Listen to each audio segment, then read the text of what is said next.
সহকারী প্রাথমিক শিক্ষক নিয়োগকে কেন্দ্র করে উত্তপ্ত হয়ে উঠেছে পার্বত্য জেলা রাঙ্গামাটি।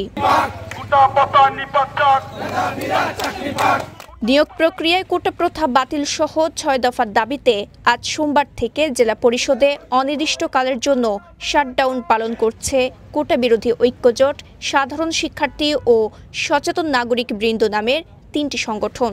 স্থানীয় বাঙালি শিক্ষার্থী ও পেশাজীবীরা এসব সংগঠনের নেতৃত্বে রয়েছেন।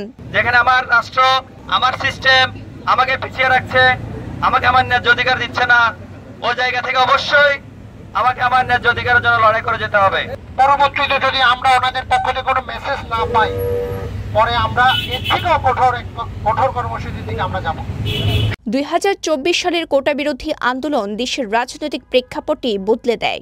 আন্দোলন চলাকালীন সময়েই ২০১৮ সালের জনপ্রশাসন মন্ত্রণালয়ের পরিপত্র বাতিল সংক্রান্ত হাইকোর্টের রায় বাতিল করে আপিল বিভাগ। এতে ২০১৮ সালের কোটা ব্যবস্থা পুনর্বহাল হয়, অর্থাৎ ৭% কোটা ও বাকি ৯৩% মেধার ভিত্তিতে নিয়োগ শুরু হয় সরকারি চাকরিতে। তবে রাঙ্গামাটিতে শিক্ষক নিয়োগে কোটা প্রথা নিয়ে আলোচনার আগে এর সঙ্গে পার্বত্য জেলা পরিষদের সংশ্লিষ্টতা জানা প্রয়োজন। মূলত ১৯৯০ সাল থেকে ২০১৪ সাল পর্যন্ত বিভিন্ন চুক্তির মাধ্যমে প্রাথমিক শিক্ষা, মাধ্যমিক শিক্ষা, কৃষি, স্বাস্থ্য, জনস্বাস্থ্য সহ ২৪টি বিভাগ রাঙ্গামাটি পার্বত্য জেলা পরিষদের কাছে হস্তান্তর করে সরকার। এসব বিভাগে জনবল নিয়োগ সহ সব ধরনের প্রশাসনিক কার্যক্রম পরিচালনা করে পার্বত্য জেলা পরিষদ। টানা তৃতীয়বার অর্জন করেছে দেশের সেরা সুপার ব্র্যান্ড স্বীকৃতি বসুন্ধরা টিস্যু। নিয়োগের ক্ষেত্রে পার্বত্য জেলা পরিষদ আইন অনুযায়ী ৭০% কোটা এবং ৩০% মেধার ভিত্তিতে জনবল নিয়োগ দেয় রাঙ্গামাটি পার্বত্য জেলা পরিষদ। গেল আগস্টে সহকারী প্রাথমিক শিক্ষকের ৫৩০টি পদে নিয়োগ বিজ্ঞপ্তি প্রকাশ করে প্রতিষ্ঠানটি। এই নিয়োগ ঘিরেই ফের আলোচনায় আসে কোটা। আমরা চাই ৭% কোটা এবং ৯৩% মেধার আলোকেই আমাদের নিয়োগ প্রক্রিয়া স্বচ্ছতা এবং জবাবদিহিতামূলক করতে হবে। গেল ২১ নভেম্বর নিয়োগ পরীক্ষা ঘিরে আগের দিন কোটা বাতিল সহ ৬ দফার দাবিতে ৩৬ ঘণ্টার হরতাল ডেকেছিল আন্দোলনরত ৩ সংগঠন।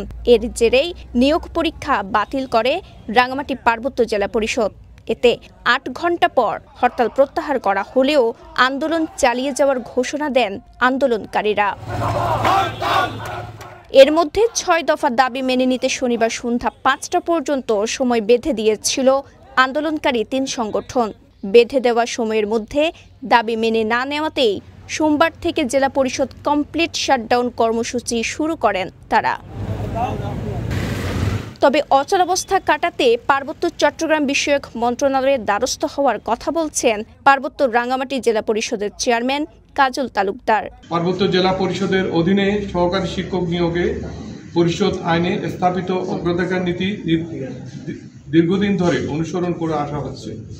অপরদিকে জনপ্রশাসন মন্ত্রণালয় সম্প্রতি জাতীয় পর্যায়ে কোটা পুনর্বিন্যাসের প্রজ্ঞাপন জারি করেছে।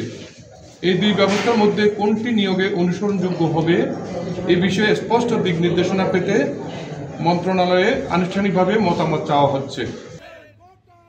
রাঙ্গামাটি থেকে রকিবউদ্দিন রকির পাঠানো তথ্যচিত্রে সাফা মারওয়া, কালের কণ্ঠ, চট্টগ্রাম।